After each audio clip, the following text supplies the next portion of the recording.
I started out by talking to Credo about the origin of the knowledge that he is about to share with us for the first time in so many cases. Because this is the knowledge that only initiates normally get. But as Credo says, the world needs to know this. And so, this is a unique video. And this is a unique man. And like I say, I asked him first about the origin of the knowledge that he's about to pass on. When the white man started destroying our religion, when he started demonizing our gods, when he started ridiculing what we believed in and actually using educated Africans to destroy that ancient African religion, in many parts of Africa, say, our ancient religion went underground.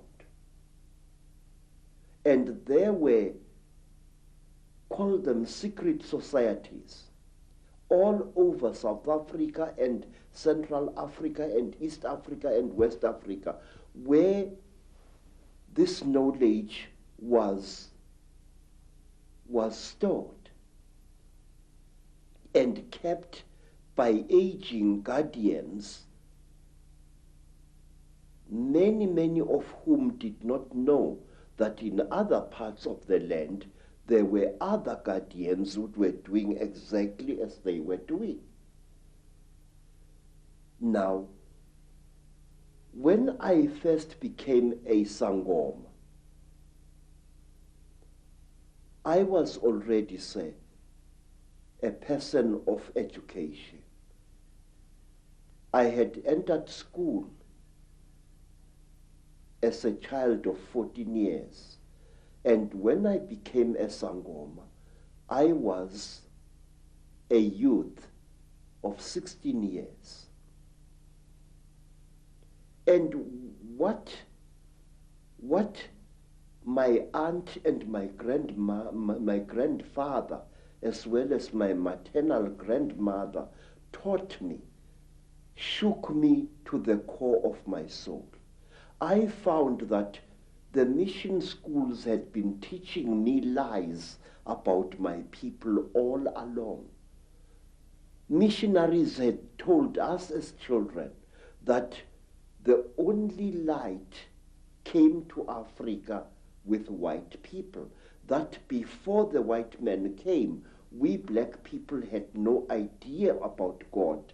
We had no belief in a life after death, and that our people were just a race of savages who used to lie around in the sun, womanize, fight, and drink beer every day. I was suddenly awakened to the fact that Africans had in fact been far greater intellectually than the missionaries were willing to give them credit for. That, like the white men, we had astrology, astronomy, we had surgery. In fact, I found that Zulu surgeons in the early years of the 19th century and the 18th century and even beyond could perform operations which white surgeons were not capable of operating. And the more I learned about my people, the more I wanted to learn. And when my initiation under my aunt Mina and my grandfather Zigo had ended, I wanted to know more and more and more. And sometimes I had to pay a ghastly price in order to gain this knowledge. In one place, here in the northwestern Transvaal, my my teachers found that I was really uncircumcised. And they told me bluntly that if I wanted to be a member of this secret society, I had to undergo circumcision. And I did, and it was screamingly painful, I assure you, because it was done with a clasp knife, which somebody must have blunted a little bit, just to make sure that I got the message. Well, I had the same done, but I was asleep at the time, so we have that in common.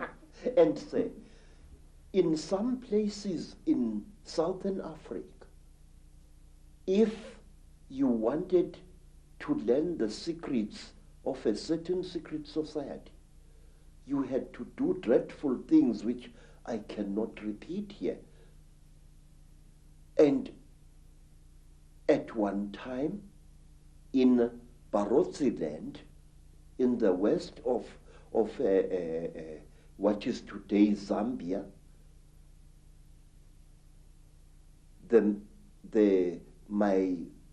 my teacher said, look, how far are you willing to go in order to become one of us?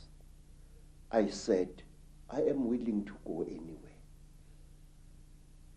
He looked at me and he said, listen, educated man, we are tired of people like you.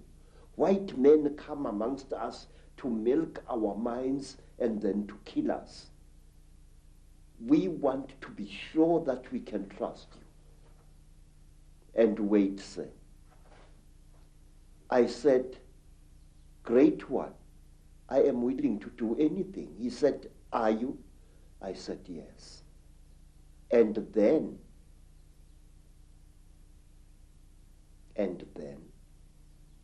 they went into a graveyard, and from there they removed the hand of a corpse, dead 2 days, and they brought it and they challenged me to cook it and eat it. I did so. And these were the peoples who first told me about a race of highly intelligent beings which they called the Chidauri, the talkers, a race of creatures which look like reptiles, who have ruled the world for hundreds, if not thousands of years. Through this dreadful act, I was able to gain knowledge which was denied to even the highest Sangomas, because they would not go through the ritual I went through. This is how secret knowledge is protected in Africa. And at one time, let me tell you another thing. Again, in Barotseland, on the border between Angola and North Rhodesia, as it was called, I was brought into a hut. And in the hut was a young woman. She was as black as ebony, and her hair was like a huge black cloud on her head. Her teeth had been sharpened in the Barotse fashion until they looked like those of a reptile.